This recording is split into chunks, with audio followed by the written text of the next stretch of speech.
Assalamualaikum warahmatullahi wabarakatuh. Perkenalkan, nama saya Zulfa Rosidah dari jurusan Arsitektur Fakultas Teknik.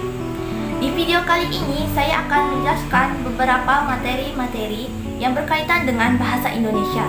Pertama, sejarah perkembangan bahasa Indonesia. Kedua, peristiwa-peristiwa penting yang berkaitan dengan bahasa Indonesia. Ketiga, fungsi dari bahasa Indonesia. Keempat, kedudukan dari bahasa Indonesia. Kelima, dampak dari bahasa gaul. Dan keenam, manfaat dari bahasa Indonesia. Materi pertama yaitu sejarah perkembangan bahasa Indonesia. Jadi, bahasa Indonesia itu sendiri berasal dari bahasa Melayu, di mana bahasa Indonesia tumbuh dan berkembang dari bahasa Melayu yang sejak dulu sudah dipakai sebagai alat perantara.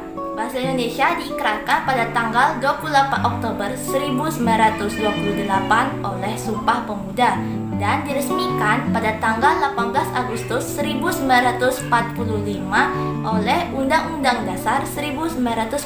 Ini adalah materi kedua, yaitu peristiwa-peristiwa penting yang berkaitan dengan bahasa Indonesia. Sebenarnya ada banyak peristiwa-peristiwa penting yang berkaitan dengan bahasa Indonesia, tetapi saya hanya akan menjelaskan 4 peristiwa saja. Yang pertama, pada tanggal 18 Agustus 1945 ditandatanganilah Undang-Undang Dasar 1945. Yang kedua, pada tanggal 25 hingga 28 Juni 1938 dilangsungkannya Kongres Bahasa Indonesia yang pertama di Solo. Dan yang ketiga, pada tanggal 31 Agustus 1972, Menteri Pendidikan dan Kebudayaan telah menetapkan pedoman ejaan bahasa.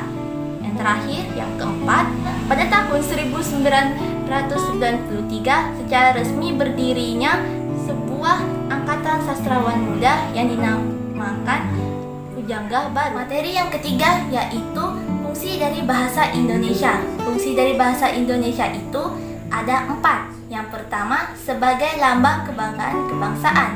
Yang kedua, sebagai lambang identitas nasional.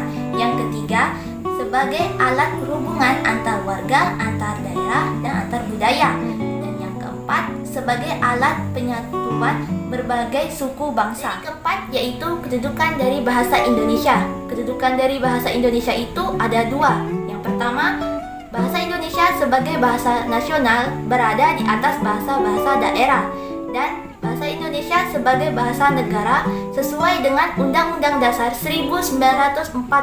Materi yang kelima yaitu dampak dari bahasa gaul. Salah satu dari dampak bahasa gaul yaitu tidak digunakannya lagi atau jarang menggunakan bahasa Indonesia yang baik dan benar. Penyebabnya yaitu pertama, dari televisi, kedua, media sosial, ketiga, lingkungan sekitar, keempat, keluarga, dan kelima, dari teman. Yang keenam yaitu manfaat dari bahasa Indonesia. Manfaat yang kita dapatkan dari mempelajari bahasa Indonesia salah satunya memberikan pengetahuan bagaimana cara menggunakan bahasa dalam segi sosial. Sekian materi yang dapat saya sampaikan. Semoga bermanfaat untuk teman-teman semuanya. Jangan lupa taati protokol kesehatan, cuci tangan, sedia hand sanitizer, jaga jarak, hindari kerumunan, dan pakai masker ketika bepergian. Jika kalian suka video ini, jangan lupa like dan subscribe. Sampai jumpa lagi. Wassalamualaikum warahmatullahi wabarakatuh.